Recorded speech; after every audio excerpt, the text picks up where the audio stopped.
This house behind us is going to be about 8 weeks away from being done, but we're going to be showing you this one today. This one's all done, ready to go, just needs furnishing. Perfect, yeah, that's good. I don't even want to dirty the floor. Let me take my shoes off. In the last 12 months, he's been at 3 different clubs in 2 different countries. Callum Hudson-Odoi is still only 22. Now he's desperate for Nottingham to be his new substantive home. This is the master, you said, the master bedroom. Yeah, you've got a couple of options. Upstairs has got some good rooms as well. So. Yeah. Plenty of room. It's needed for trainers. How many trainers have you got? How many have I got? I think I've got, I don't even know. Are we talking hundreds? I think hundreds. Am I in hundreds? Can you extend the I might need more. For him? We'll knock through to another room. As if there's another bit here. There's another bit, it can actually survive. Yeah, so just shoes in here then. Just shoes, I just need shoes in here. Nottingham Forest made a record 6 signings on transfer deadline day. Snapping up Hudson-Odoi for just £5 million was a standout deal, especially when you consider that Bayern Munich offered in excess of £40 million for him just 3 years ago. What was that day like? It was pretty surreal, wasn't it? I've never been in a situation where it's just transfer deadline day. Like you're thinking to yourself, is it going to happen? Is it not? We're at the Forest ground. Like I'm seeing all the fans here expecting me fully to be done and everything. And I was just so buzzing to when they go over the line. I was just like, yeah, I'm here now. Delighted to be here. Everybody's around and I see you guys and I was like, all right, this is perfect. Steve Cooper, how important was he in the decision? Major. He rang you up, didn't he? Yeah, he rang me. He rang me a couple of times, to be fair. He's a very, very good guy, very good manager. And I said, hopefully he gets the fully best out of me. Cooper was England under-17s manager in 2019 when Hudson-Odoi played in every game to help the Young Lions lift the World Cup. Do you know what? I'll be honest, he was speaking to me a lot about the under-17s World Cup and he was just like, Remember that period we can do it of again. time where you was playing every game for me and then like you was playing well, you was getting assists, goals and everything, and that was the best version of you. Like, I know you from that and I know how you play from there, so when I'm seeing you, I know the player that you can be and who you are. So for me, that was just the key factor of me being like, you know what, I believe in him and I trust him. Have you scored a better goal than that? I'm not sure. No, I don't think I have. So your first goal at your new club, on your debut, is the best goal you've ever scored in your career? I think I've scored nice goals, but I don't think to that extent, no. It was a relief. Really? More than anything. I feel like for myself, as the position that I play in, for me, it's like you want to be getting goals and you want to be getting assists and you want to be helping the team as much as possible because in the position that you're playing in, that's your job. You want to be scoring, creating, assisting. So for myself, I was like, you know what? I need to start scoring more. Like my mentality this year has changed completely. I think like more the years before, I was more thinking about, okay, playing nice and being safe and doing all the other stuff. And I was like, you know what? This year, my mentality has to be help the team, score more goals, get more assists, be more of a problem that you was before because that's what got me to where I was. Do you feel you're starting to learn your way around Nottingham a little bit now then? Yeah, I think I know where I'm going now, you know. I think like even from the training ground home, I know my way off by heart now, so I think it's all good. I'm enjoying it, it's nice. The roads are quiet, this is what's the main thing. What, compared with London? Yeah, there's no traffic. London, anywhere you go, you know you're gonna be... Well, the roads around Cobham are an absolute nightmare, aren't they? They're the worst. I swear they're the worst. You've been at Chelsea since the age of 6. You must have such a special affinity with that football club. To make that decision to leave is a big one. We won the Champions League, we won the Europa League, the Super Cup, the Club World Cup.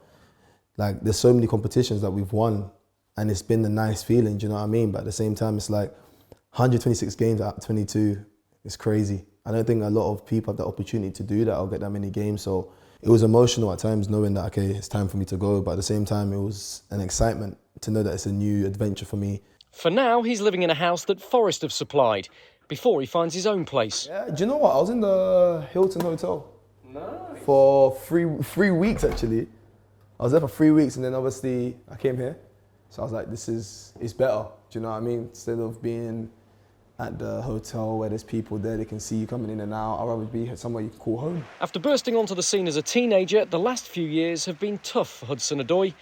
The lowest low came on Easter Monday, 2019 against Burnley, when he hobbled off the pitch at Stamford Bridge, thinking he'd got cramp, not knowing he'd torn his Achilles. He was out for 5 months. I felt the pain. Like, it felt like a whole house just been smashed on your leg. And obviously, the pain, no one would ever know that pain unless you feel it. And it's like so bad. I feel like my whole calf ripped. It felt like my Achilles ripped after the surgery. I had so many thoughts. I was thinking, like, am I ever gonna come back and play? Am I ever gonna be able to run again, sprint again? Because of the injury, and I knew I couldn't walk at that period, I was like, is my foot ever gonna recover? Do you know what I mean? Be a lot smarter. But you see this bit here, for example. Yeah. Could you put a gate in front of it for the drive or no? I'd have to check. Yeah. I'd have to check. You guys earn some decent money, and so fans don't have a lot of sympathy for you. But how tough have the last 12 months been, where you've had a home in Chelsea, a home in Leverkusen, a home now in Nottingham? You're all over the place. You're now looking for a house in Nottingham. No, I think it's been crazy. I think obviously the fact that now, as you said, I'm here in Nottingham, it's different. I think I've had to look around 3-4 houses just to find somewhere where I can call home again, be comfortable, be settled in. I think obviously you don't want to be staying in a hotel or moving around when you're in different places.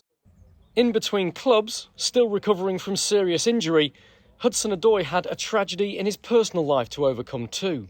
When one of my close uncles died, when certain things like that happen, I think that, wow, I had this person who was coming to all my games and he was always around. When I was from young, he was taking me to my first England camp, and then now he's not here no more. I was in Germany when this happened and they told me literally, like... So you were away from home and away I was from away all your from family home, as away well. from family, and then I got the call saying he died, and I was like, what?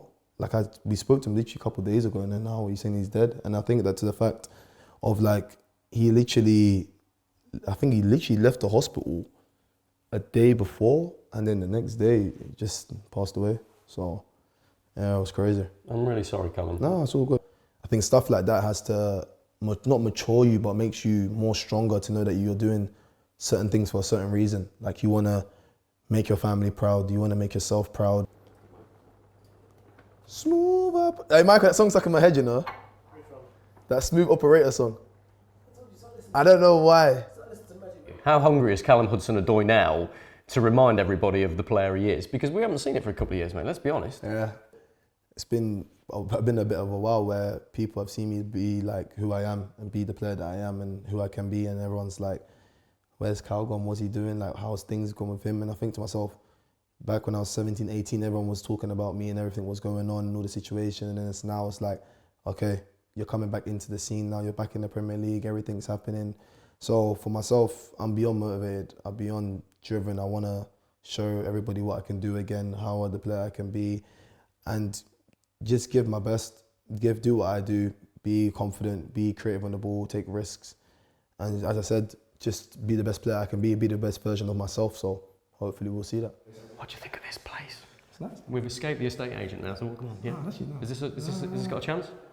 I'll give it a 70% chance. 70, I need to see more, but yeah, this is nice. I like it. Talk to me about the club and talk to me about Callum Hudson-Odoi. What are the goals and the targets for this season for those two things? We want to just make sure that we're in the top 10. I think that's a big target for everybody. Top 10, that's a big ask from just surviving in the Premier League last season. Yeah, but I think with as I said, the confidence of all of us now, how we are at the training ground, how everyone's motivated to go and try and win games, get like points on the table. I think all the players that they brought in, all the players that were there before are hungry to try and get into the top 10, try and get as much points as possible. And you never know in football, anything can happen, do you know what I mean? So personally, for me, it's just more goals and assists. I think for myself, you want to be reaching the double digits of goals and double digits of assists and helping the team. So I think those are my targets for the year, and hopefully they happen. Hopefully.